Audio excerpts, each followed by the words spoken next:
All right. Hello, everyone. Good morning. My name is Jocelyn Rubeck. I am president of CBT's Student Advisory Council here at NEIU. It is my honor to welcome each and every one of you to our annual International Business Conference. Your presence here today is truly appreciated, and I would like to express my gratitude for taking time to join us in this exchange of ideas and insights. Being part of the team that organized this conference has been an incredible experience. Witnessing the collaborative efforts and dedication of everyone involved has been nothing short of amazing. The impact of this event on our students is immeasurable, providing them with valuable perspectives and knowledge that extend beyond the classroom. I extend a heartfelt thanks to our esteemed speakers for sharing their expertise with us, and a special appreciation to Tracy Payne, our keynote speaker. Now, without further ado, please join me in welcoming Dr. Michael Bedell, Dean of the College of Business and Technology, who will share a few short words with us. Thank you.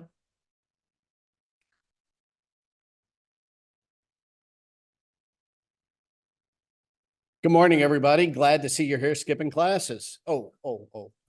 Sorry. I'm delighted to be here this morning with y'all. As mentioned, I'm Mike Bedell. I'm Dean of the College of Business and Technology. And I'm really proud of this conference because this is the 23rd year that we've done a student-run, student-organized, student everything business conference. And it's taken various themes over the years as it's evolved. And every year there's new ideas for the next one. I'm looking forward to today and on into the future. You know, the whole student run, student organized, et cetera. I mean, what better way to take your business and tech education and apply it? You know, this is a great way to practice. There's a ton of logistics involved. There's a ton of where you must be social. In other words, reaching out to speakers and figuring out how do I, what do I do to convince that person to come in and talk? That's something that, oftentimes we hear our students aren't prepared to do, but, here's one more opportunity where they can practice. And so I just love this conference for that value that it adds to our students each year. I guess the other thing I need to do is take a moment and introduce a good friend, our interim president, Dr. Katrina Bell-Jordan. Her bio is in the program, so I'm not going to read it to you. But suffice it to say, she's been at NEIU for a long time. She loves NEIU like we all do. And she's been a great supporter and a great partner, whether department chair, dean, I guess associate dean, dean, and now interim president. She's been a great supporter of the college, and we thank her for that. So without taking too much more time, I will simply introduce my good friend, Dr. Katrina Bell-Jordan, and ask her to come up and give the opening remarks.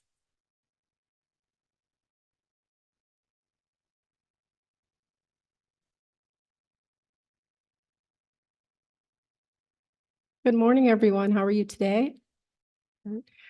And thank you to my colleague, Dean Bedell. It is truly a pleasure to be here this morning and to welcome you to Northeastern for those of you who are here and are joining us online. I can't believe it's the 23rd conference over the last 27 years that I've been here. Then for the majority of the time that I've been here, we've had this opportunity for our business students to show their leadership and show their preparedness for the industries that they will be taking. And so being here today in the role of interim president, it is truly a pleasure to welcome our faculty, our staff, and our students and other guests who will be joining us over the course of the day. As Dean Bedell described, this is a really special conference, and each year the College of Business and Technology does gather industry professionals and experts in the field of international business to participate with our students. And this program is indeed tailored for our students and by our students to increase their understandings of the global business landscape and to assure their preparation for success in this ever-changing and expansive dynamic context. Now, since the launch of the International Business Conference at NEIU in 2002, it has become a key symposium. We are proud that it is one of the university's signature programs.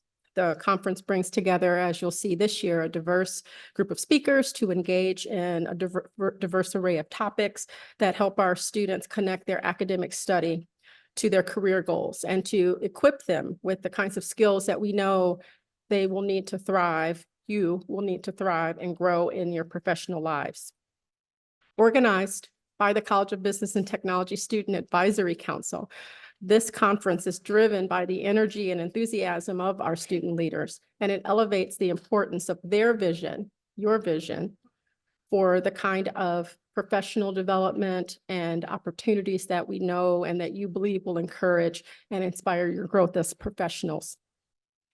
This is truly centered in particular in focusing on creating opportunity for active interaction among students at all levels and across a variety of different business fields to focus on, how they can learn from these industry experts, to provide insights and perspectives, and to share advice, for these folks to share advice that will be formative and supportive of our students' own educational and professional journey.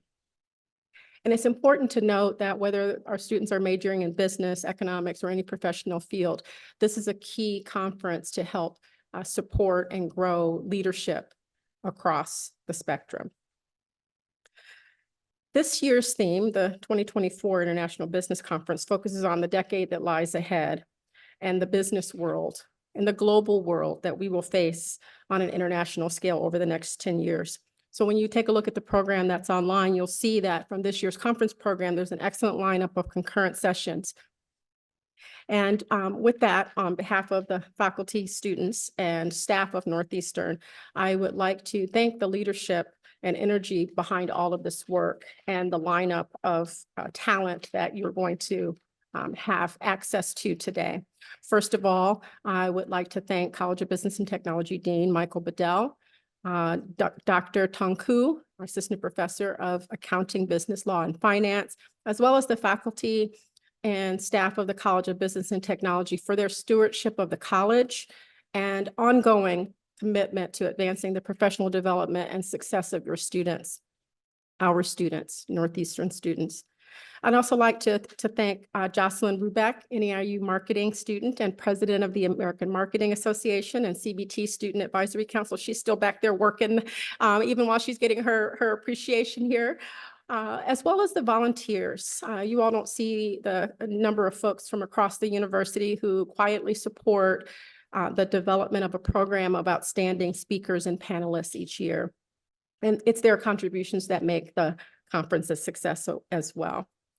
As a point of not just college privilege, but personal privilege, as a former mentor and friend of mine as well, I'd like to offer special recognition to the late Durwood Huffler, Distinguished Professor Emeritus of Marketing and Management in the College of Business and Technology, who helped create the annual International Business Conference and served as its advisor until 2017. Well, thank you so much, everyone, for being here with us today for the International Business Conference 2024.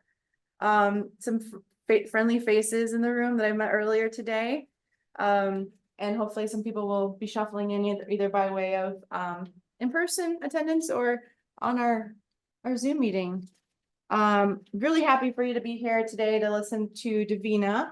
Her and I met when I worked at Roosevelt. She's a Roosevelt alum, which I'll share a little bit later. But Davina's amazing. She's done just great work for a lot of organizations. And I should stop walking away because then I'm not on camera. But I hope today you can learn a little something about closing your communications gap. That's the title of it. So she's gonna get into what that means for you. Perhaps because it's a smaller group, we can share what stage you are in your student career or your work career, and we can go from there.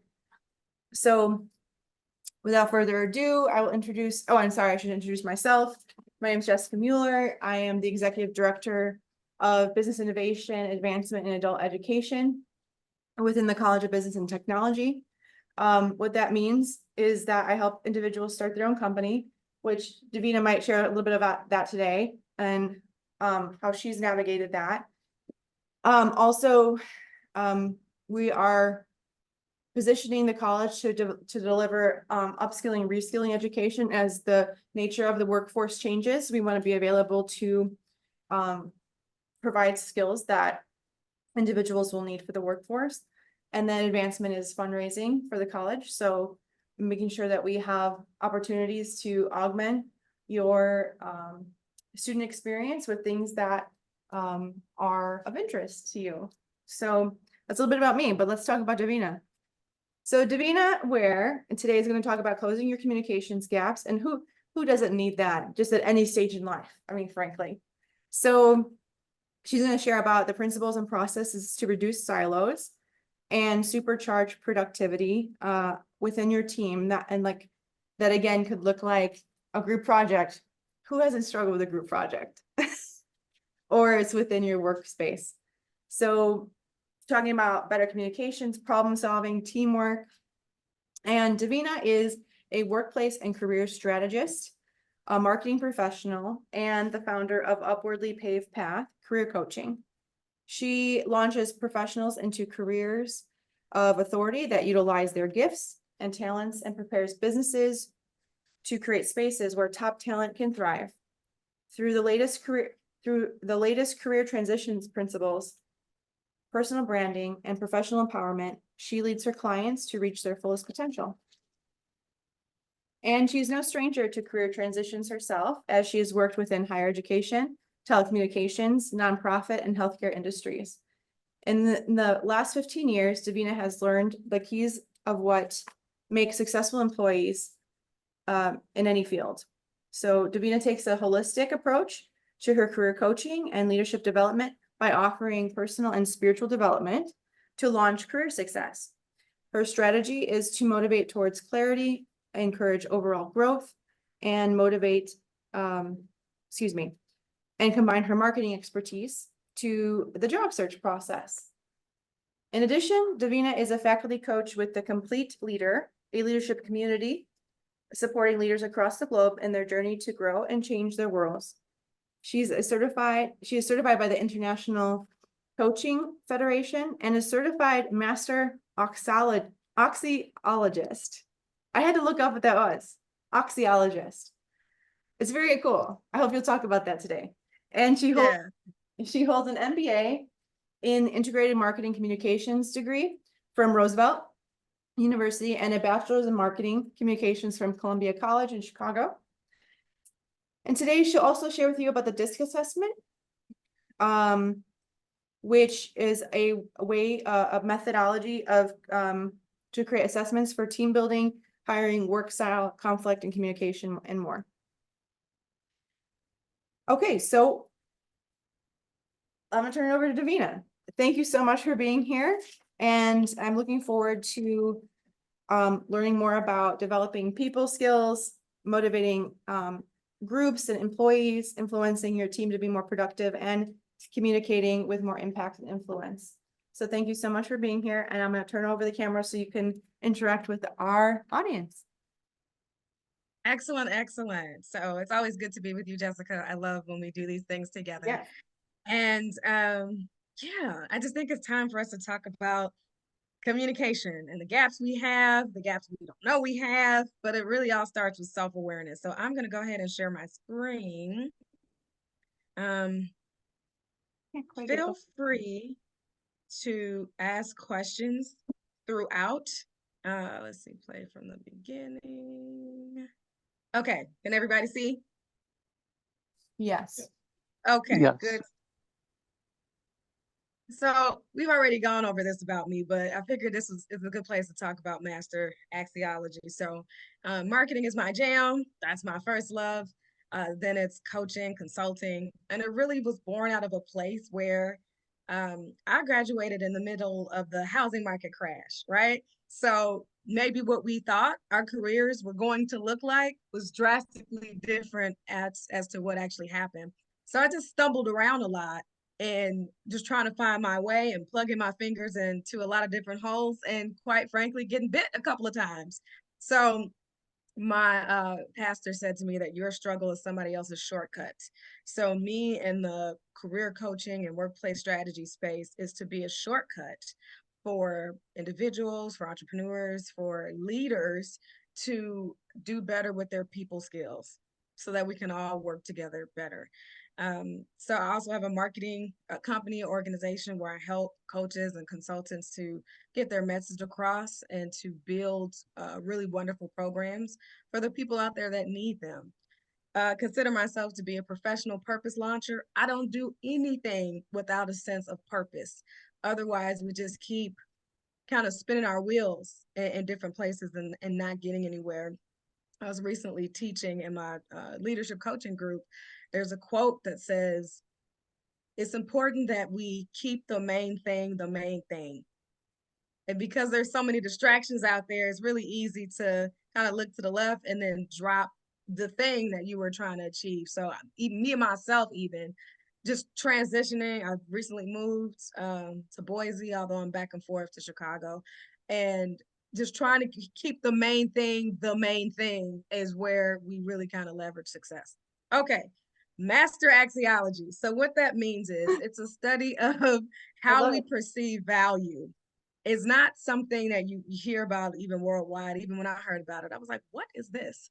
But it allows me to understand where people have biases internally, or what we call intrinsically, and externally in these different areas of life, and the degree that we have the bias. So let's say that I have a bias when it comes to systems, right? Either I can be over evaluating it, meaning I make systems much better than what they are, or I can undervalue it and I can make systems worse than what they are. What this looks like in practical terms is, let's say that I was hired to be an operations manager. If I have a negative bias of systems, I'm going to blow up all the systems. But it helps for me to know that. And if I'm hiring an operations manager, for me to know that as well, to determine it's great if someone can do the job, but if their biases on particular things that are very important to the role, it is going to cause a lot of friction.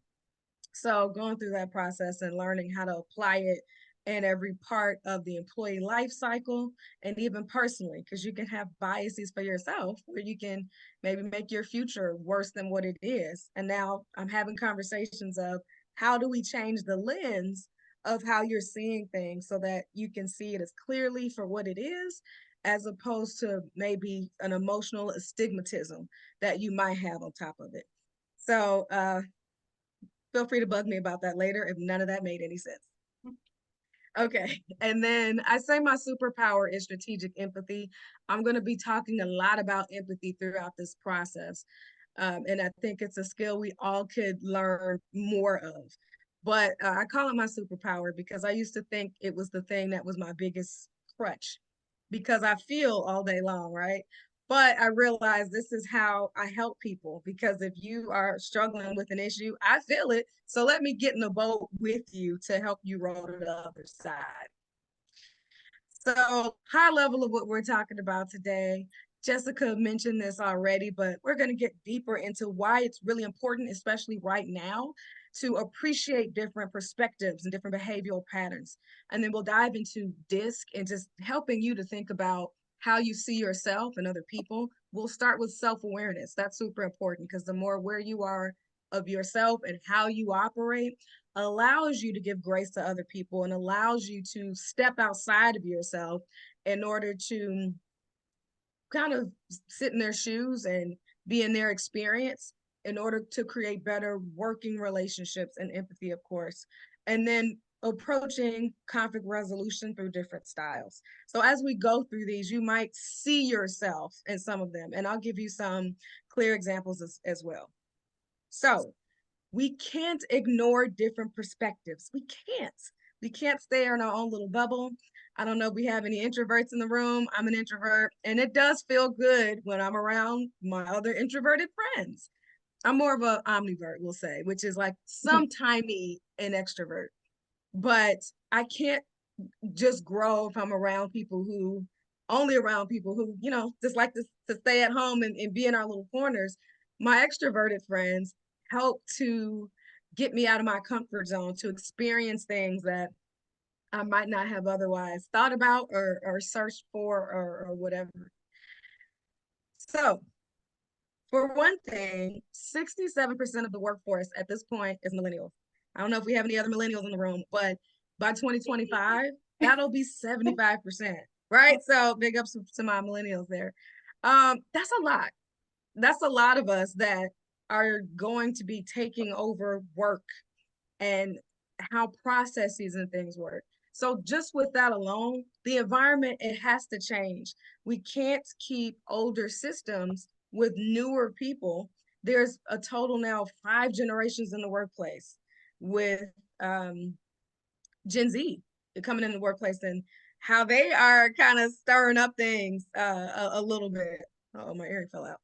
But we had to make room for new perspectives and experiences. A lot of boomers are retiring. Leadership is changing. How we see leadership is changing. How we all came to adulthood, very defining moments in our lives, are all kind of clashing in the workplace. And part of it is because everyone is kind of married to their comfort zone and their own perspective. Success will not happen in a silo. You can't do it by yourself. What's the book? It's one of my favorite books, The 7 Habits of Highly Effective People. If anybody's ever read that, it's a book that I reference a lot. And it was a paradigm shift to me when the author mentioned that our highest level of being is not in independence. I think somewhere we were taught that, especially younger generations, that the goal is to be hyper independent. But he points out that the highest level of being in connection is actually interdependence. And as a formerly superly highly independent person, I was like, what? What do you mean? But if you think about it, I eat eggs. I don't have any chickens at home so that I'm not feeding and taking care of. I got to go to the grocery store for that, right? So that within itself just reminds me of interdependent. That business depends on me to stay alive, and I depend on them to get my protein. So we just looking at that at a larger scale, even with our roles, our businesses, whatever we're trying to do, we're trying to be the best that we can be. We're trying to break maybe generational ceilings that we had experienced in the past. It's really easy to get hyper focused on your abilities and only what you can do. But again, thinking about my egg example in the grocery store, we need each other. We need different people, different analytical, environmental, and other problem solving perspectives, because that's what really helps us to grow exponentially. This is when we start to see results and what we're doing and the programs that we're building and the work we're doing is when we kind of open the door a little bit and let the right people in. It's a sense of ironing, sharpening iron. Also, emotional intelligence is at an all-time low. Yeah, I think in the scope of social media, and everybody has an opinion and everybody thinks their opinion matters. So there's no check to make us think about, how am I responding to things? How can I be mindful about other people? But nonetheless, it's at an all-time low in our microwave society.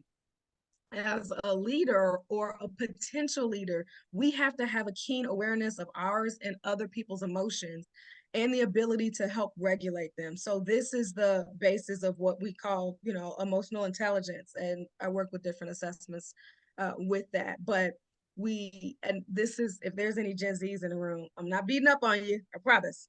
But in a sense, some of us maybe struggle with how we respond to things, or we have emotions that might build up and be very high, which is fine. But then because we've had platforms that says, hey, it's okay, say whatever you want to say whenever you say it, that we start spilling out on other people.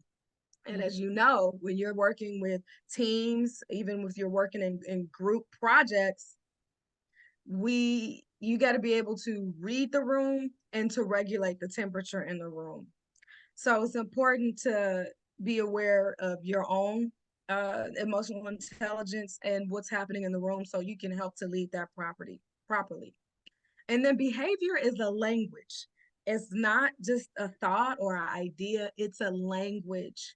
And the better you can understand the language of behavior and to speak to it, the more positive influence that you'll have on anybody that you're around. So it's that sense of stepping outside of yourself and understanding someone else's experience, whether you agree with it or not, or whether it aligns with you or not. But being able to speak the language is going to help you to build better relationships and create cohesion no matter who you're working with. So a snapshot about conflict in today's workplace. I mean, there were so many. I read one report that had about 100 different bullets in it. So I pulled out the ones that I thought were most important to our discussion today. For one, 51% of the US workforce is not engaged. Who's surprised by this? No, not. Yep, no one. Same. Same.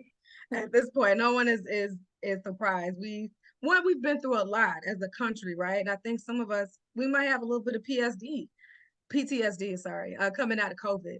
But there are things that are not happening in the workforce that's also not helping us to be engaged, even though we have had this collective experience. Workers in the top 1% in terms of being highly productive add about $5,000 to profit per year. But on the other side of that equation is that toxic workers cost about $12,000 per year. That's expensive. And this is before they even let go of the person. So if you have a toxic worker, someone who's resentful, quiet quitting, all of the things, they continue to keep that person, it's going to cost $12,000 year over year. It's a very expensive problem to have, but a lot of companies or a lot of leaders don't know how to deal with it, or they don't have the budget perhaps for training either for themselves or for their teams to deal with it. So it just keeps compiling, which leads to more people being unengaged or more people looking to become influencers. I have a lot of conversations about that with millennials and Gen Zers that are like, yeah, I think I'm just going to be an influencer. I never thought I would have that conversation. On some aspects, I understand it, but who knows that it's a lot of work. It's not just, hey, I'm feeling pretty good. Let me just flip on my camera and talk to the people. It's work within itself. So that kind of knocks people down a little bit. 80% of companies said that it costs $15,000 to $25,000 to replace a departed millennial employee. Why is that? So most millennials are in our 30s now. So we've had some work experience. We've had some time to work through things. So there's a certain maturity and we're starting to develop our expertise. And as I mentioned on that previous slide, right now we're 67, probably 70% now of the workforce. So we've got to get it right when it comes to millennials. And I'm saying that in also taking responsibility for us as well. And then conflict can consume up to 40% of a manager's time, meaning they're spending 40% of their time each day or each week just trying to mitigate, listen to, or manage conflict that's happening on their team or within their systems, because if you have conflict within the people, then the systems will follow suit. Organizational conflict. I thought this was super interesting and the basis of what we'll be talking about today. According to a study by the Harvard Business Review, there are 4 root causes to 91% of organizational conflict. And as you can see, the majority of it is communication differences.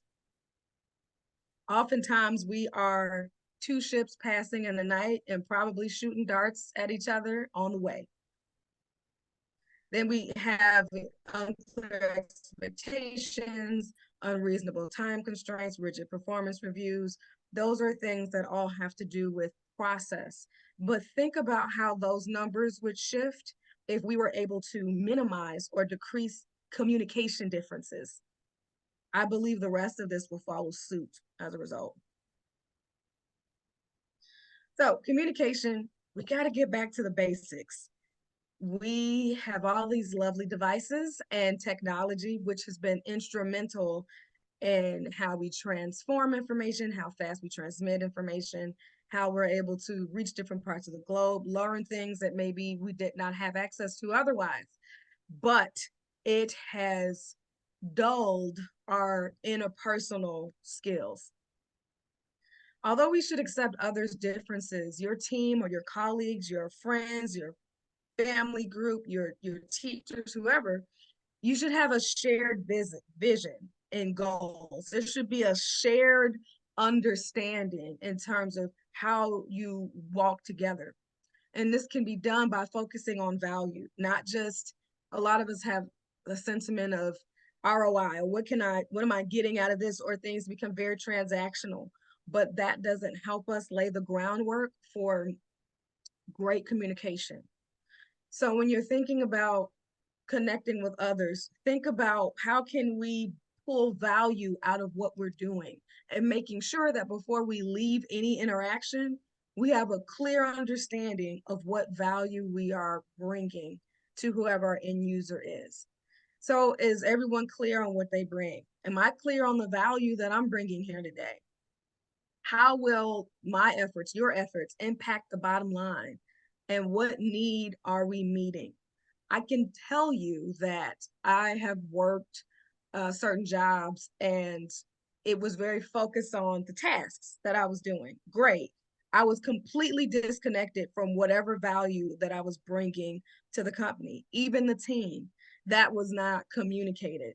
And so when it comes to building trust with leadership, there wasn't any, because I felt like I was missing something, and I didn't have the language to discuss what that was. But if we have an understanding, if there's a transparency from the beginning of, hey, you're really good at analyzing things, this is why we have you here on the team, or why we are getting your perspective, or whatever it is. Younger generations, there's no way to skirt around it. We need that. I need to understand why am I here? How am I contributing? It's one of our characteristics to know that something I am putting my hands, my time on today is going somewhere, that it's going to affect change in the world, or change in an organization, or change maybe tomorrow, if not today. Some studies say that 90% of communication comes from nonverbal cues. So as an example, you can only see me from the shoulders up. If my hand isn't in the screen, you don't know if I'm like, tapping my fingers or tapping my leg. So that's been one of the disadvantages of us not sitting face to face as much as we used to, but it gives us cues and clues as to maybe this person isn't buying what I'm selling. They're not picking up what I'm putting down. So I can adjust my strategy, or even interject to get the temperature of the room, or get the temperature of that person, because I'm not seeing these things. Be mindful of words that don't work. I can't even say this is a generational thing. I just think maybe this is something that hasn't been discussed, even on a college level, of everything doesn't work for everyone. Most people, if someone reacts negatively to something you say, it becomes immediately something's wrong with them, as opposed to there are certain things that might work for you, certain phrases, certain tones that don't work for others. And I think we need to have more conversations about that. And that's part of the reason why I wanted to share this information today, is to break that down. So if nothing else, you have an idea in the back of your head of, okay, I know Davina's kind of this way. So if I approach her like X, I get a negative reaction. And there's a slide further out that we're going to discuss this even more. But our behavioral style or profile has a set of words that will cause a negative reaction no matter what. Now, the more self-awareness we have, the higher emotional intelligence we have, that will help us to maybe pause for a minute. So there's that space between stimulus and response, or for us to be able to bring the emotion down before we respond, so that we can do so with logic first and not emotion. But in order for you to gather data, and sometimes we will butt heads, sometimes interactions don't go well, but typically people will just throw a person away. Oh, I don't like the way they responded. They cut me off, or they said this thing, and we just throw people away. But really, that's an opportunity for you to gather information for you to grow as a communicator. So if you're genuine, and even if how you said something was a rub for someone else, being open-minded and empathetic and being observational, then you can come back and help to rectify the situation. Or again, just having an understanding of, okay, I know this person is this way. If I'm going to give them feedback, it will be through this lens. I think, I can speak for millennials on up. The stance we typically have is like, oh, they're just sensitive, or oh, something's wrong with it. They've got to come up to my level, or get to the point. But that's a disservice when we take that position from others. It's not a matter of sensitive or not sensitive, what's better or worse. We're all over the place. And I'm going to show that to you in a minute, of how we operate. We all operate differently, which means we all receive communication differently. And that brings me to the last point, is that I encourage you to be curious about people before you're critical. Now, with high emotional intelligence, if someone says something to you that may be otherwise perceived as sharp or rude, or like, that's interesting. If you're curious, you can pay attention to what's going on, as opposed to holding this emotion and then trying to deliver a comeback or put that person in their place. Or what are the 4 F's? Fight, flight, fawn, or freeze. So being curious allows your body to not have an interaction such as you're being chased by a bear. So then you respond that way. So curiosity helps that. I wanted to point out there's 4 ways that people typically listen to others. And this also affects how fruitful our communication can be. And let's be real, we've all done this. We have the person who is the pretend listener. Somebody's talking and they are completely somewhere else. They are nodding. They might be even making eye contact. But in their mind, they're like, man, okay, did I thaw out that chicken breast? Oh, I hope I thawed out that chicken. If I don't, then I won't be able to have dinner. So, oh gosh, okay, if I didn't, then maybe I'm going to have to pick up something. And they will look completely engaged. And I've had clients that say, if you don't get to the point quickly, I am already gone and lost. I will physically be present, but I'm lost. So how many times have we been pretend listeners? I'll put both hands up. I haven't done it recently, but I've done it. Or we've got the fix-it listeners. One person is speaking and the other person is listening just to fix the problem. So let's say I'm sharing, goodness, since I've moved out to Boise, my allergies have just been really awful. And, sometimes it affects my workouts or whatnot. And this is a true thing that I'm stating. The fix-it person would be like, well, have you tried the Allegra? Have you done this? Have you gotten local honey? And I'm like, I was just telling you about my allergies. But they don't step back to discern, maybe this person just wants to get this off their chest. Maybe I'm looking for empathy from another allergy sufferer. That's the fix-it person. And then you have the autobiographical person, which is the listener breaks in just to share a similar experience. Oh yeah, I went through that too. Now, in one way, it's a way to demonstrate you understand that person, that you have empathy. But in other times, the person on the receiving end is like, oh, we're on you now. And there's a time and a place for it, but you essentially hijack the conversation. And I know being on the receiving end of that is like, were they actually listening? Do they care? And many times people do care. They just are so excited that this is how they connect. But ultimately, where we want to get to is being an empathetic listener. So it's trying to understand, hearing what the person isn't saying, paying attention to their words, their body language, and discerning the fullness of what's being said before you respond. Unless, of course, it's something super negative or self-destructive. And those, or rude, in those situations, I will interrupt and say, hey, don't say that. Or if people are like, I'll never get it right. I interrupt people from that negative thought pattern and that negative talk, or if it's disrespectful yelling, I'll interrupt. But outside of that, I'm listening beyond what's being said to try to hear the whole disposition of this person. And part of what causes communication indifferences is because we're listening in one of these 4 ways. And often it's just my poor earring, guys, forgive me. I'm just gonna leave it off. I'm gonna be like, cool. So it's gonna be my new style for the recording.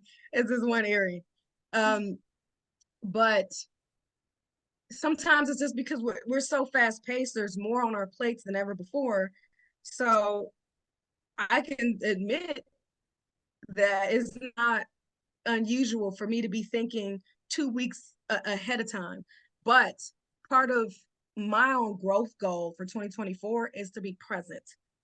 No matter what is going on for tomorrow, I have plenty proof that I can handle my days well. I don't have to think 4 days ahead of time every day, but I can be present in this moment, pay attention to what's happening, and then be helpful or fruitful along the way, as opposed to multitasking or going somewhere else that hasn't even happened yet. Tomorrow's not even there yet. And I have no control over what will actually happen there. I only have control over the present. So when we focus on being here, this is when we can build better communication habits. Okay, so we're going to get into DISC. How many people in the room have taken DISC or at least heard of it? Oh, okay, even better. Great. So this is a quote by Peter Drucker, who has contributed to the conversation of language and behavioral styles. And that the quote is, success in the knowledge economy comes to those who know themselves, their strengths, their values, and how they best perform. So before we can influence other people and before we can solve problems and squash conflict, we got to be really clear on who we are, how we operate, where our internal boundaries are, what things work for us, and what sets us off from a communication standpoint, because we all have it. So we'll take a little bit of a dive into who are you? How do you move about the world? How do you do things? This helps you to understand or bring some clarity into how well you see yourself, which should then open the door and floodgates into how well you see other people. So DISC is considered the universal language of behavior and emotion. So we'll get into what each of those pillars are. So DISC stands for dominance, influence, steadiness, and compliance. Dominance is how a person addresses problems and challenges. Influence is how you handle situations involving others, people, and contacts. Steadiness is how you demonstrate the pace and the consistency of an environment. And compliance is how you react to procedures and constraints. So we'll go through each of these. And let me know if you see something within each of these that resonate with you.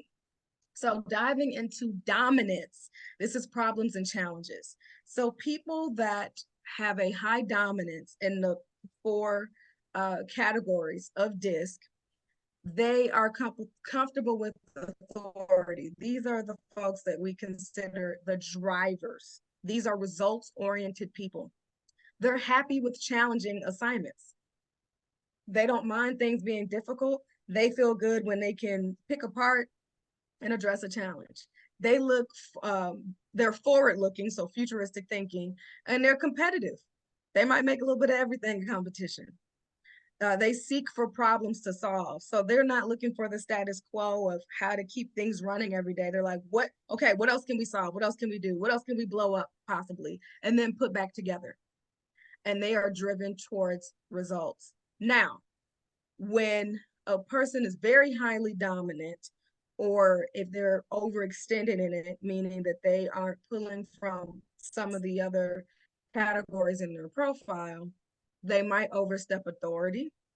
They might set extremely high standards that might be difficult for other people, especially those who are not highly dominant, to follow.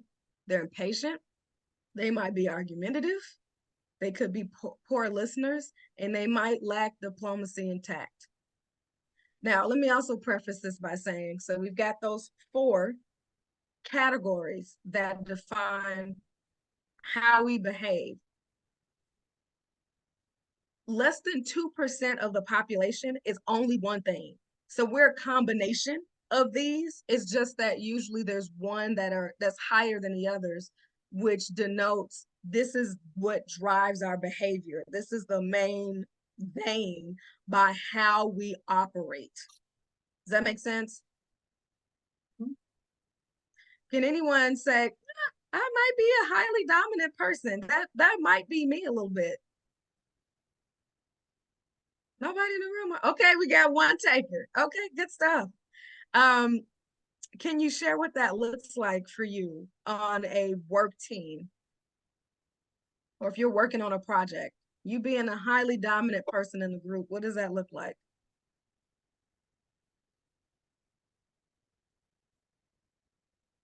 That was for you. That was for me? Yeah, you can raise your hand, right? What's gonna happen? You can see me, so I'll share, you can share first. Could also sometimes that I'm being too dominant with my ideas, and just that I'm being very unhappy sometimes with others' reaction to what I'm saying. Yeah, one of those things. But then, Okay, yeah. got it. Because you like to get things done, right? You want to So solve the problem. yeah, that's borderline impatience, wherein I like to do things properly and the way I want it. But then when it's not reciprocated, I do get a little bit impatient and then start, but then yeah, that's part of, but I do accept that it's okay eventually. Sure, sure. Yeah, that's clear. So that what it's saying to me is that, yeah, you're the driver, you're the conductor on the team. And I'm going to show you a different diagram as well that shows the 8 different roles we tend to find ourselves in based on our behavioral style. So very good. And let's dig into influence. So influence, these are the folks these are the people. These are the folks that have the water cooler talk at work. These are the folks who build the relationships, whether amongst the team or with external stakeholders, partners, and interdepartments. So high influence people, they enjoy convincing people. They're the promoters of, let me tell you about this new product that I'm using, and they just want to spread the word about it. They bring the team together. How was your weekend? And they ask that and genuinely want to know how your weekend was. They advocate for new ideas. So if you're working for a company that is thinking about piloting something or releasing a new product or something like that, it's your high influence people that are going to be the cheerleaders and the champions to get everybody else on board. They promote the team. They will be your personal cheerleaders. And they see the big picture, and they're really great at communicating that. But when high eyes are overextended in what they do, they talk and talk and talk and talk and talk and talk. They might be a little bit disorganized. They could be people pleasers because they care about people more than tasks. Not that they don't, but they're just more people oriented, and they care a lot about relationships. They could be unrealistic because they are eternal optimists, and they could lack focus.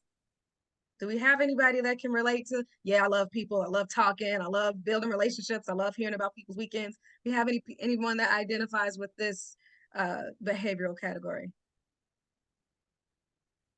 We got no people in the room, huh? No, but I had a team in my team Okay, that we had a couple people like that. Yeah, they keep things fun and interesting. Okay, good stuff. And then I saw a hand wave. in the room. So what does it look like for you when you show up to your work or your business every day, being a highly influential person? What does that look like? Me? Yep, Yeah, be sure. Hi, can you see me? I sure can. Hi, my name is Eddie. Right now I'm working with the elections for Cook County. And, just really into like trying to tell everybody, to vote and, no matter which way you vote, just vote. And, I tend to sometimes talk, but, I try to, can you hear me? Yeah. Oh. Hmm.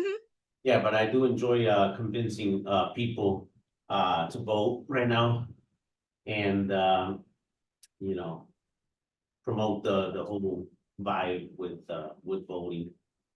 Yeah. When I used to have a job at Comcast for the last 10 years before we got laid off, but that's another story. Sorry. Sorry.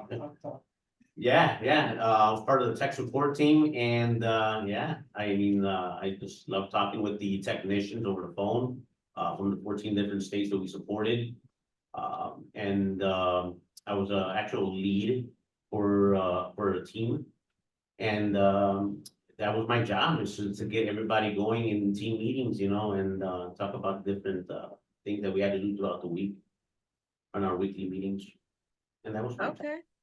Right. So I bet you probably still have some relationships from Yes, I Comcast, do. even though you don't Yeah, work yeah, there I anymore. actually still talk to like three guys from there. Yeah, Yep. I'm on severance right now. Get it. Okay. Yeah. Yeah. So it's interesting you have their lack of focus because I work for a consulting firm, and literally like every day after Wednesday, Thursday, and Friday, everybody wants to go to happy hour or Hmm. vendors are having happy hour. And it's just in consulting that gets in the way because sometimes you might be working on a big project and, it totally drives your concentration somewhere else. So definitely the lack of focus happens. Unrealistic goals sometimes even like are provided, like they want you to do a couple of projects within a couple of weeks, but some of the vendors or key people are not responding, so you're limited to so much at times. Sure. Sure. Well, that's a good example that both of you provided. Thank you. And You're also, welcome. I'd like to note that, so we just talked about high dominance and high influence. Um, some of that lack of focus, and maybe because we see unrealistic here, is in a different way than high dominance folks, is that these are faster paced people. They just move more quickly, right, than others. So good observations. Okay. So high steadiness people. So this deals with pace and consistency.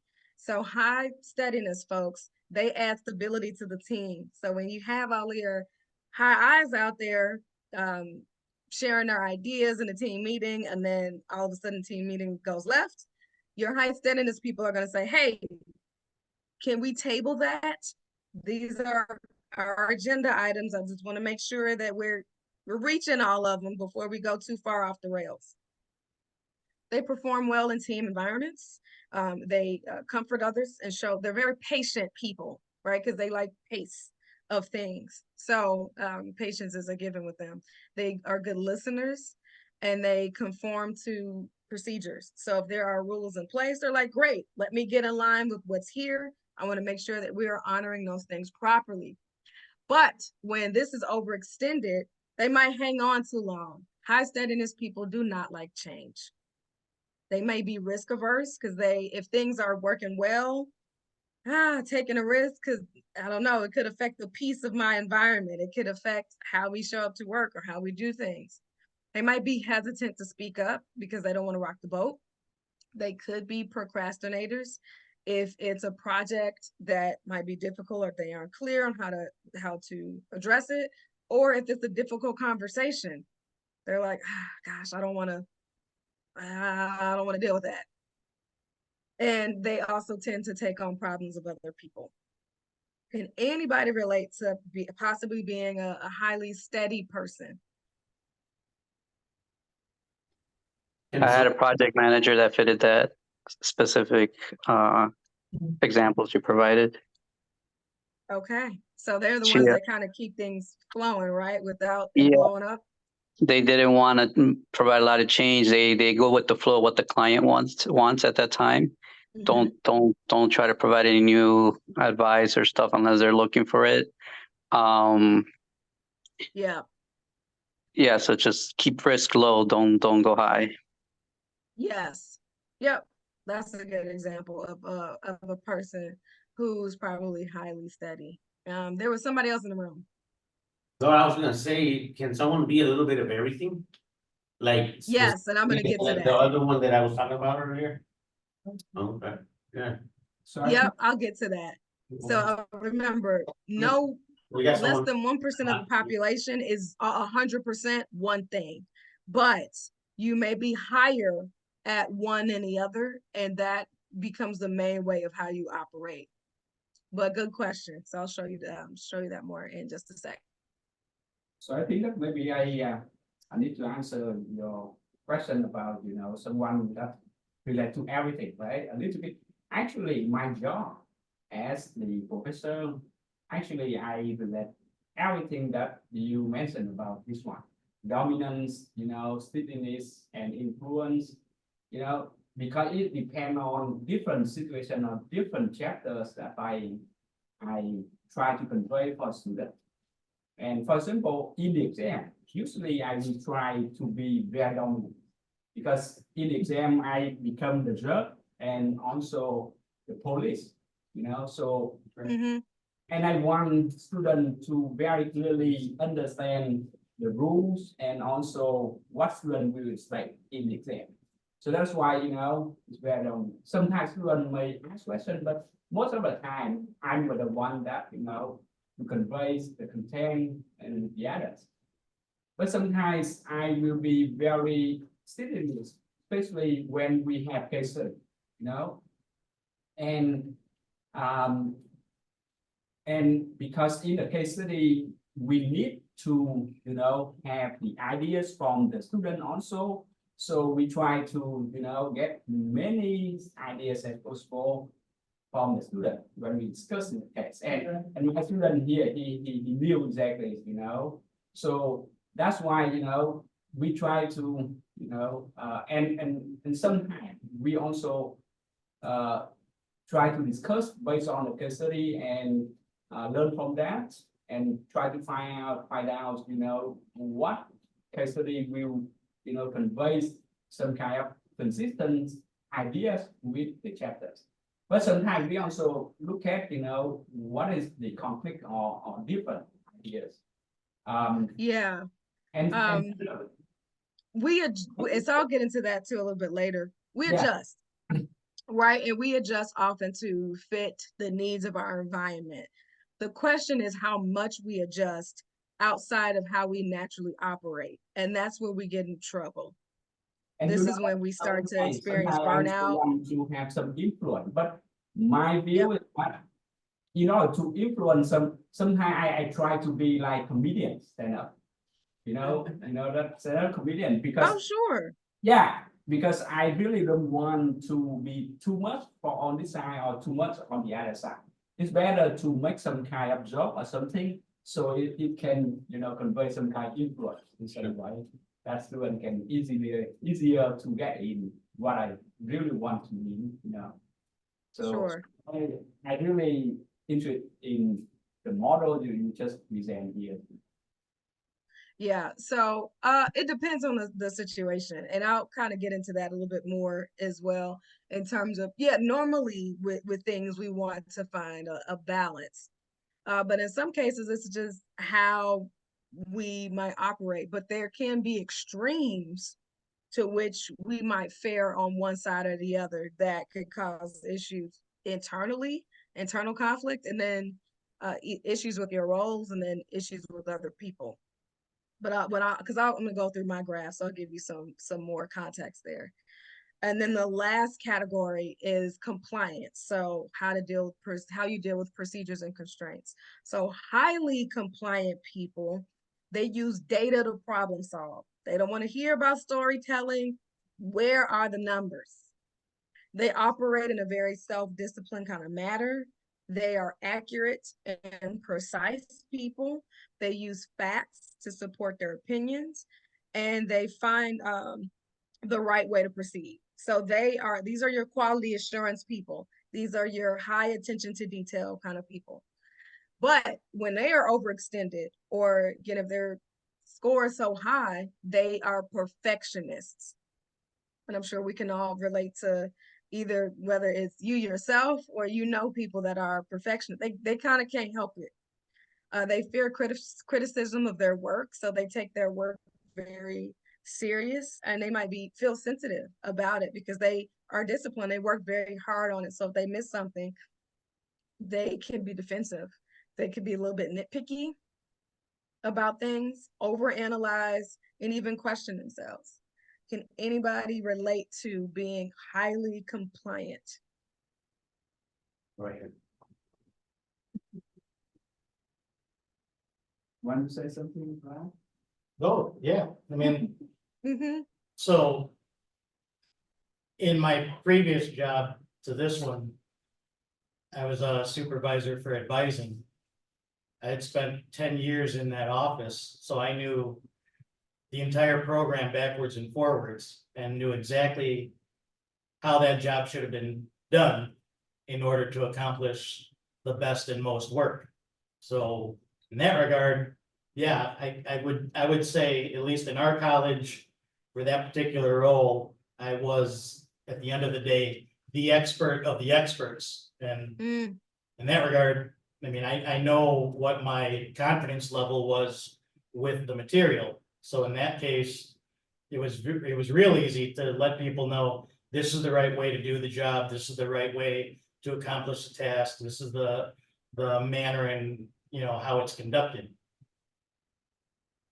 Okay. On the other end of it, it's real easy when people start saying, well, what if we do it this way? And I start to tell them, no, you don't. Yep. And that happens, it happens. Is Yeah. that picky part? That's in the picky part, Yeah. you know. Very good. Should be Yeah. lecture at one point, so he knows exactly what I'm talking about. Gotcha. Okay. Yeah, somebody's gotta keep the order. Do we Yes, have everybody else? I wanna I make sure I think- capture everybody. In my position, I got students all the time. Some students, they want to have perfect, assignment, perfect grade all the time.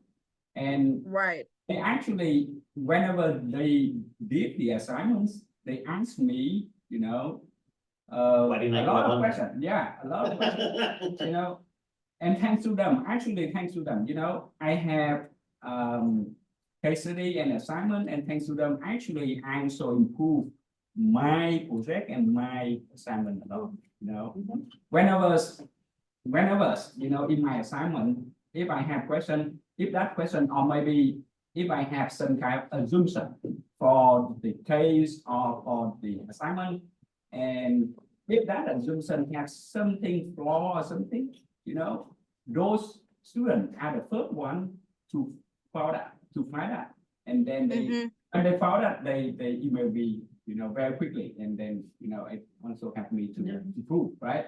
So, some of my MBA students here, they knew exactly, so Students, that's good. students love to find the flaws in the syllabus. Yeah, It's like, yeah. it's like my Oh. favorite thing ever made.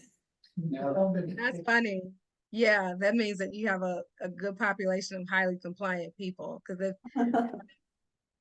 if it was high influence people, they probably wouldn't even see that. Or if they saw it, they would care more about building the relationship with you than being correct.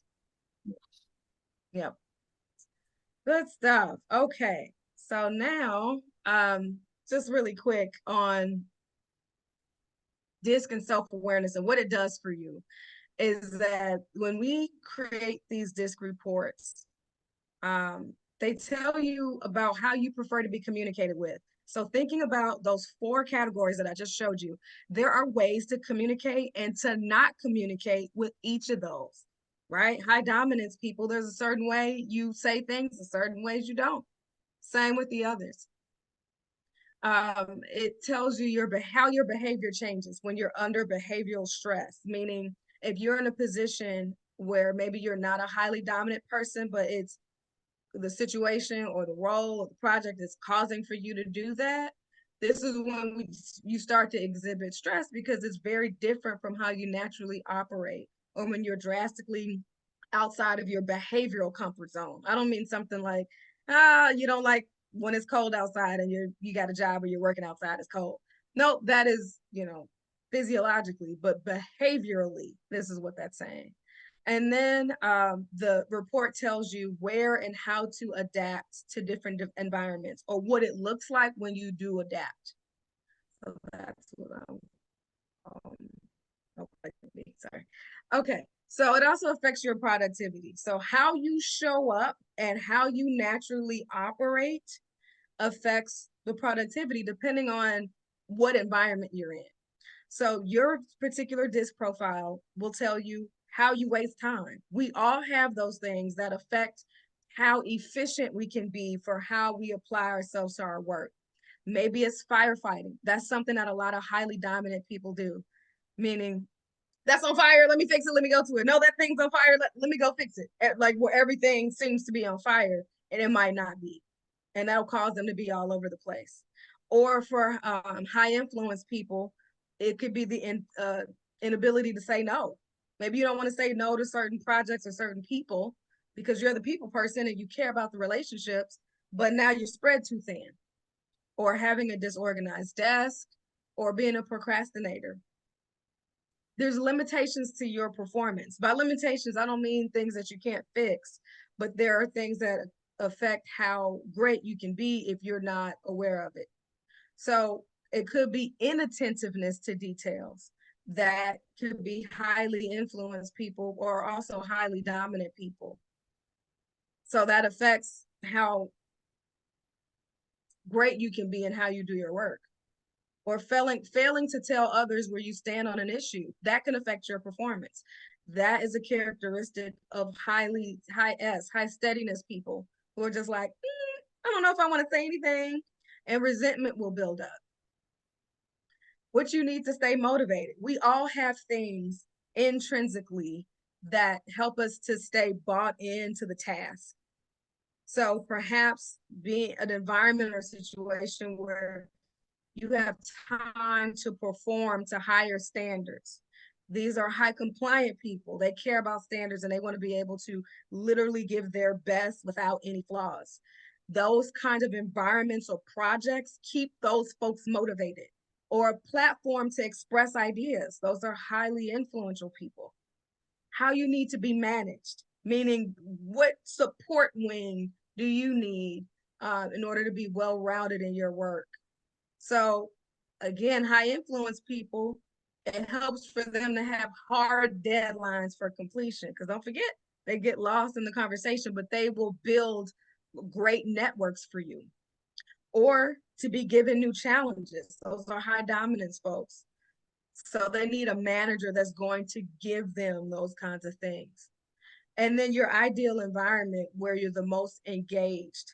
So for an example, it could be an environment where everybody has a can-do attitude and everybody's optimistic. So that's when you understand DISC.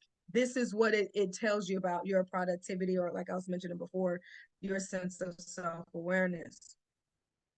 So y'all's gonna talk about empathy. Empathy is super important, especially when you understand your limitations, how you need to be managed, the environment that you're in. It opens your mind to, this is for everyone. Everyone has a certain way that they move. So a quick definition of empathy is the ability to experience, relate, and respect the thoughts, perspectives, emotions, and experiences of others. Studies show that demonstrating empathy leads to higher performance and responsiveness. This is both professionally and personally. When you have a friend or a colleague or student who you're showing at least a little bit of empathy, they are going to buy in with you or show up their best. But when people feel unheard, unseen, or misunderstood, they give the bare minimum. It creates an environment of trust. It identifies signs of distress, overwork, and personal challenges of the people around you. So when you flip on your empathy hat, you're able to see, okay, this person, they are in a distress situation, or this work or whatever it is causing them distress. And then it allows you to form extensive long-term partnerships. So if you are a person that maybe you don't consider yourself to be highly empathetic, I encourage you to start reading about it and start being more open-minded with it, because I think, quite honestly, our whole community needs a little bit more empathy. So, like I said, I was going to show you an example of my DISC graph. So all of the things that we just talked about. So here's my vulnerability on paper. So you'll see two different graphs there. They are both my DISC graph, but there is something that is called a natural style, meaning when I am the most authentic, where I'm the most comfortable, the most myself, possibly at home on my couch. An adapted style is how I change based on the environment. Now, most of the time that we spend outside of home is at work. So usually this is how we adapt at work. Now, if I'm looking at this or reading this for someone, the first thing I look at is how much they adapt. Because when people adapt too much, so for example, if you look at my D score on the right side, or the graph 2, is 15. But if I would have adapted and that score went to 80, something is wrong. Because what this says is I'm not a highly dominant person. I am all of these are on a scale. So it's not that all of these scores need to be 100. Please don't. That would make you a little crazy and scary. But this is just saying this is how I move and how I operate. And there are strengths and weaknesses to any combination of these. So when it comes to problems and challenges, I'm more reflective than I am direct. So I'm not the person that needs new challenges all the time. I'm not the person that is super competitive. I'm the person that's going to be reflective. But as you can see, my highest score is what? The I score. So that talk. Yeah, that's me sometimes. Sure is. But I have good relationships with people. I care about those relationships. But then right next to that is my steadiness score. So even though I talk, I care about keeping the pace of an environment. So I'm never going to have super overextended conversations for it to throw off a schedule. I like the sense of routine. And then we can see that my next lowest score is compliance, which means I'm a little bit more pioneering than I am precise. So attention to detail is important to me, but I care more about maybe coloring outside the lines just a little bit. So not so much of we gotta adhere to these procedures. Yes, that's important, but it would behoove me to not work in a job that was about quality assurance. Looking at this would tell you, I need a job where I'm talking to people. I need a job where every day I show up is not a moving target. Now, like I said, one is not better than the other, and we need everybody. So I'm going to show a graph of what that looks like. Any questions on this before I move on? Is there a link where we could do our own graph? Yes, but it normally comes with a debriefing and a kind of me coaching you through it. So if you email me, Okay. Because this report is about 25 pages, and it's 25 pages all about how you operate. Okay. And I'll tell you, it's something I keep close by. Even though I'm certified in this kind of stuff and clear on it, I keep it at the forefront of my mind so that if I am in a conversation or a situation that remember that words don't work, I'm remembering, okay, right. That's because I like to be communicated with this way. And that's not how that person communicated with me. Yeah, But I'm as just, leaders, oh, go ahead. it's very nice to see all this in one.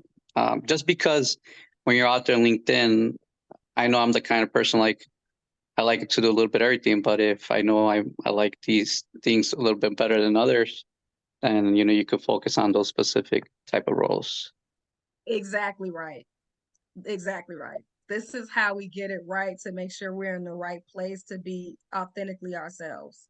Because if you look at my adapted graph, in the roles and the work that I do now, as you can see, I don't really adapt a lot, but I have taken people through this and they adapt a whole lot and wonder why they don't sleep at night or wonder why they have high anxiety. is because you are working in a capacity that is opposite of how you naturally operate. And remember, I told y'all, I consider myself to be a professional purpose launcher. So the more people we can get in the right places, the more anxiety that we can produce, the higher productivity that we can have, the lower amount of conflict that we'll have as well. So yeah, shoot me an email. But I love this stuff. It's super important. So now we're getting to the conflict resolution of it all by understanding, we talked about ourselves. Now let's talk about what this looks like for folks that are outside of us. So I mentioned empathy, right? Having empathy is not the same thing as demonstrating empathy. I can have empathy all day long, but do nothing about it. Oh man, I'm so sorry that, you know, you lost your lunch. Good luck with that. So in order for us to kind of practice, because empathy is a skill, it's a competency, for us to start sharpening that, talk about it. This can be something in the back of our minds or something that we showed up to a really cool professional development training and seminar and said, wow, that was great. And then we kind of tuck it somewhere and never look at it again. Having empathy is also being transparent, right? I was like, so showing you my graph. I'm not a super direct person. And in some situations that has gotten me in trouble. And I'll tell you, knowing the reports and discs of other people around me has given me great opportunity to meet them where they are, but also determine the boundaries in my relationships with certain people. I'll talk about that more in a second. Having empathy, let's teach these listening skills. If you are a leader and you are over professional development, or even if you want to grow yourself, think about those 4 ways of listening that I mentioned before. And our goal is to be the most empathetic listener. Encourage collaboration through appreciative inquiry. Appreciative inquiry is a method of working with people, collaborating with them, supporting them. So instead of saying, you're not doing this right, we start with what is going right. And we speak from that lens, because people are a little bit more open-minded that way, to say, hey, I really love that you do X, Y, and Z. Could we possibly do A, B, and C? It's more on a positive plane of feedback. Great, now this earring fell out. Earringless now. And then lead equitably. If you think about, if anybody's ever read the book, The 1 Minute Manager, whoever you're talking to is going to need different things. And that's the basis of being able to communicate well and operating within your disc. Whether you know this information or not, you still have a behavioral profile, and it's just more helpful to have it. So when I'm working with teams, it's such a great advantage to have when everybody on your team is aware of how they operate. And then we do something called comparison reports, where we will compare my report with maybe my manager's report and see where we are going to get along and do things well and effortlessly, or where we have differences in how we approach things. Because when you're aware of it, great, now we can talk solutions. So remember, I talked about words that don't work. Here's high level, thinking about those 4 categories of behavior. So high D people, having frequent interruptions, following directions, in my opinion. This is how they operate, but it's also not, it does not work on them. So I say here, they respond well to their own phrases, but they're critical to anything else. High D people, my conductors, well, we need you to follow directions. What? I'm conducting things. What do you mean? Don't put me in your box. For high I people, oh, it's the same for everyone. We care about individuality, individualization, sophisticated. This requires study. For people that high I, everything else is a lot lower. It's like, oh man, you're going to take me away from conversation, from people, to put me in data. Knowing this information, if I'm helping a company hire somebody, is one thing to, I call it the perfect fit hiring equation.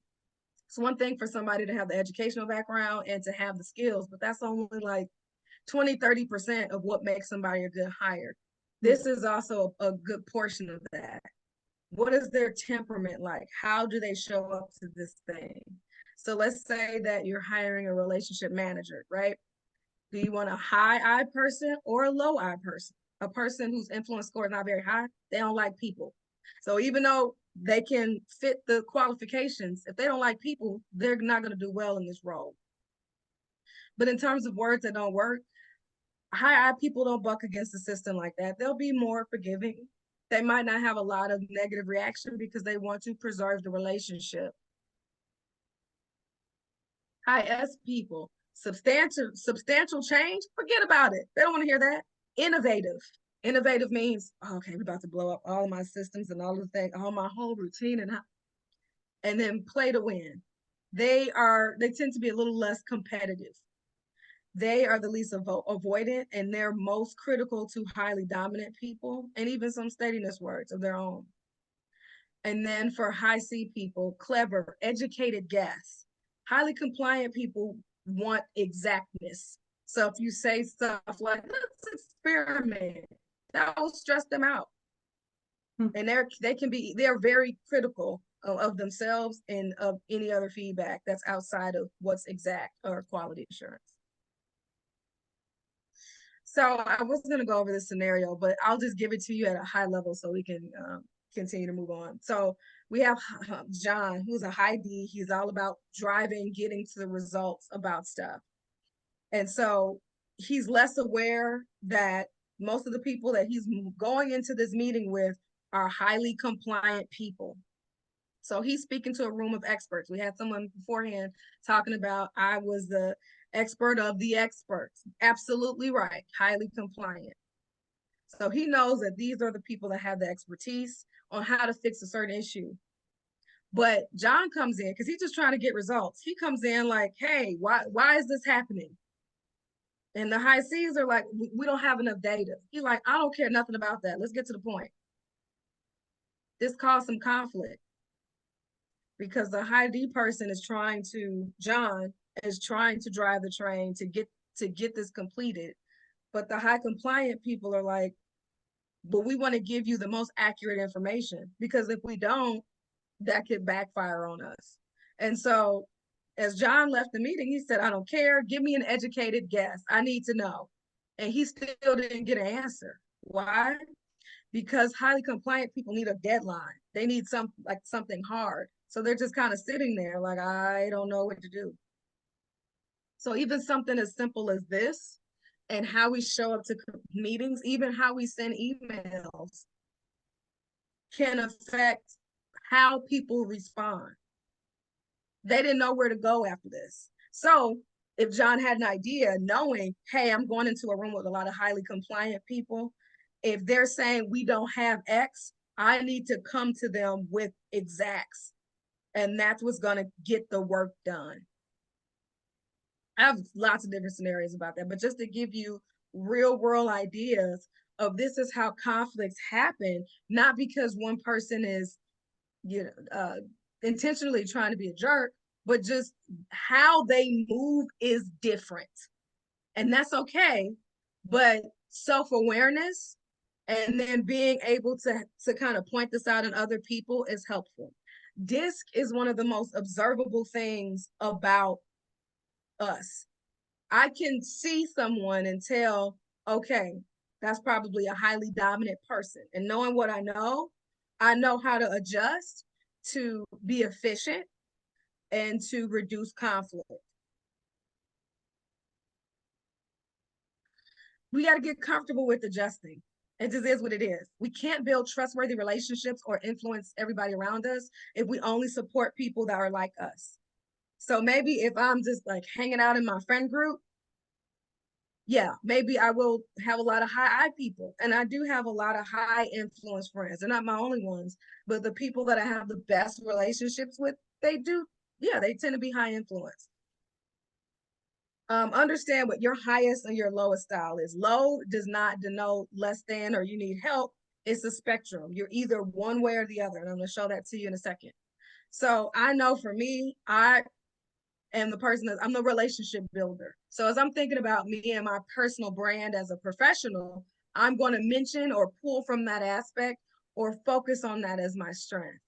But it's also important for me to know what my lowest score is. And as you all saw, it's the dominant score for me. So there are certain situations and environments that I should either avoid or minimize to minimize unnecessary stress. We can't avoid people, but if we can maybe shorten some of these interactions, it's helpful to do that. I'll give you a personal example. I had a mentor who my eye was 15, hers was almost 100. That caused a lot of conflict because I remember telling her a story. I'm high, so and not only that, this is a personal relationship. So I'm giving a story like in storytelling, right? And she cut me off and she was like, "You're giving me a lot of filler words. Get to the point." I was kind of stunned by that. I was like, okay. At work, I can understand that. But for me, because relationships are super important, I want to be able to just tell you, like, oh gosh, let me tell you what happened in this interaction with the person. So it caused me personally a lot of stress to be working under and kind of supporting a person that was like very impatient. Like it was to the point, like she gave me a lot of anxiety. And because of her lack of awareness of this, also her unwillingness to adjust, it was me adjusting so much to meet her where she was, it was burning me out. So in this case, being aware that I kind of have to limit my interactions with highly dominant people. Otherwise, it's just not a good working relationship. Now, remember, they probably aren't all highly dominant. So if a person has a higher D score and a high influence score, they also care about people in relationships. It balances out. But for someone's score to be that's so opposite of mine, and this can be with anything, anything of yours. I know we've got some highly compliant people on there. Folks that kind of like throw caution to the wind will probably stress you out. But we have to be mindful of that and then think about their experience. And just because I'm adjusting, so again, maybe I have a boss that's more high D than is naturally comfortable for me. Adjusting in terms of a relationship, team, or environment does not mean that you completely adjust as a person. It should only be temporary movement. So let me show you what that looks like. So this is what I was saying earlier. These are the typical roles that we tend to show up as, especially at work.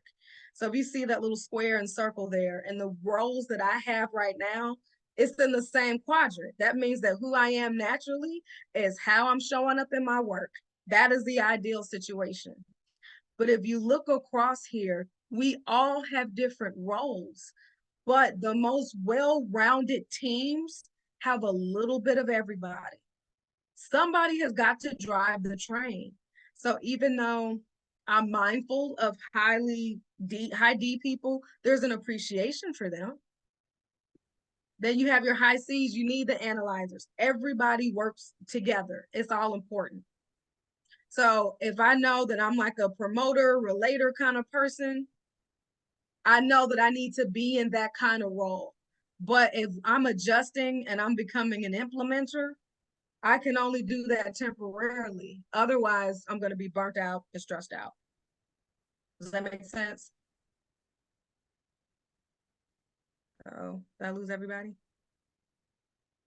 Well, for the recording, I'm going to keep going, but if any questions or anything pop up, feel free to shout me a holler or raise a hand.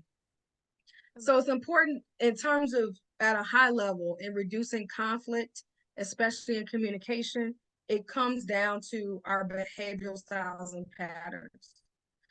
So the person with the knowledge of this and the self-awareness of their DISC score also has the responsibility to help regulate these kinds of things. So again, if I'm in certain situations, I have knowledge of this. So if I'm able to see and understand that, hey, this is you operate differently from me, let me meet you where you are. That helps to reduce conflict.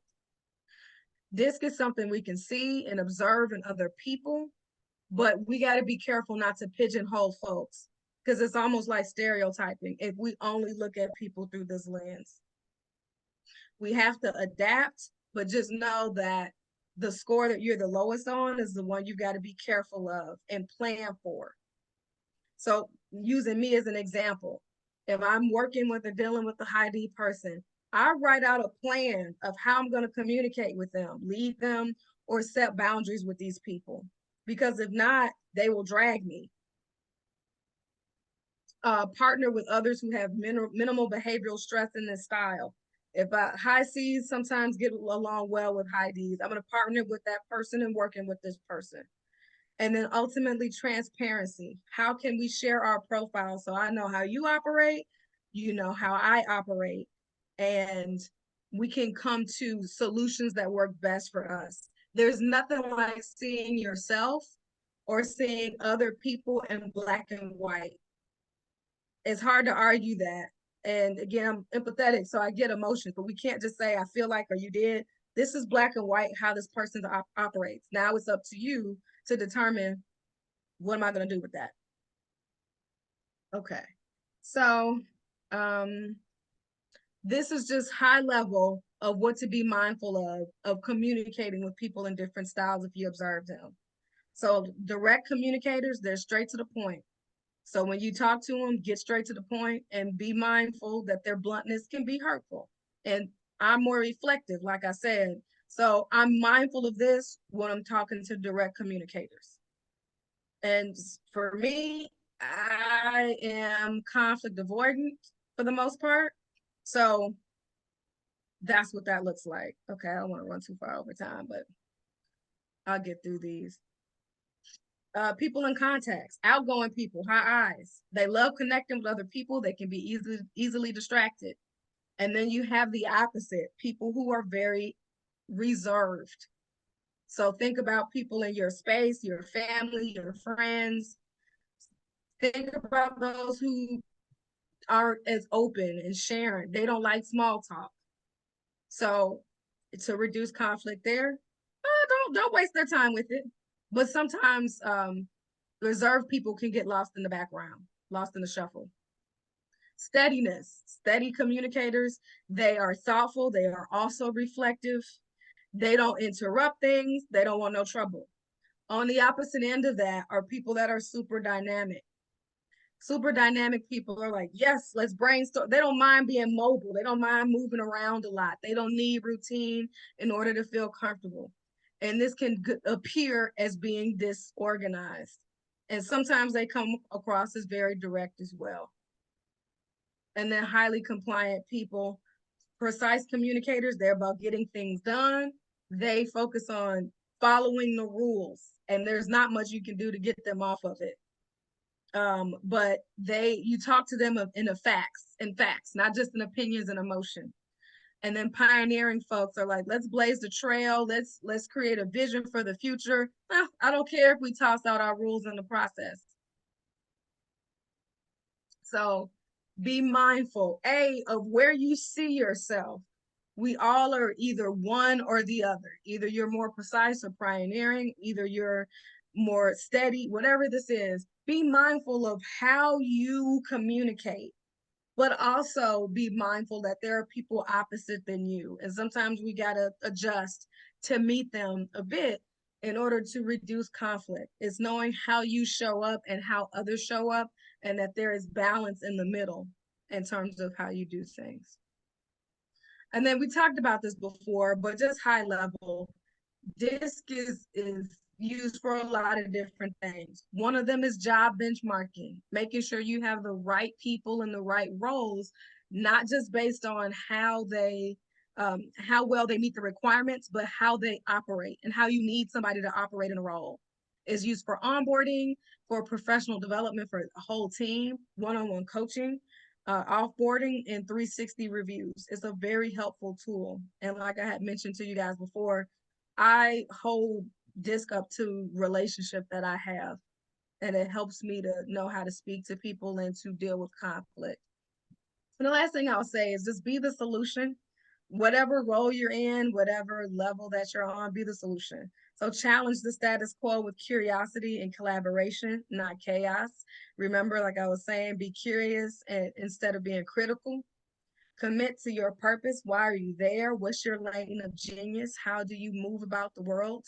Learn to lead yourself well. Focus on that and that self-awareness, and then focus on leading others well. Then innovate the workplace. um, and reimagine your role. Look at what you're doing based on how you operate. Does it match? I used to work in a microbiology lab where everybody had their heads down looking at petri dishes. As a high I person, that was very difficult for me. But now I know that. So how can I reimagine my role so that it's not so awful? And if you can't, then I would suggest finding something that works. And then build bridges between generations. There are 5 generations in the workplace, millennials being the majority. We have got to work together.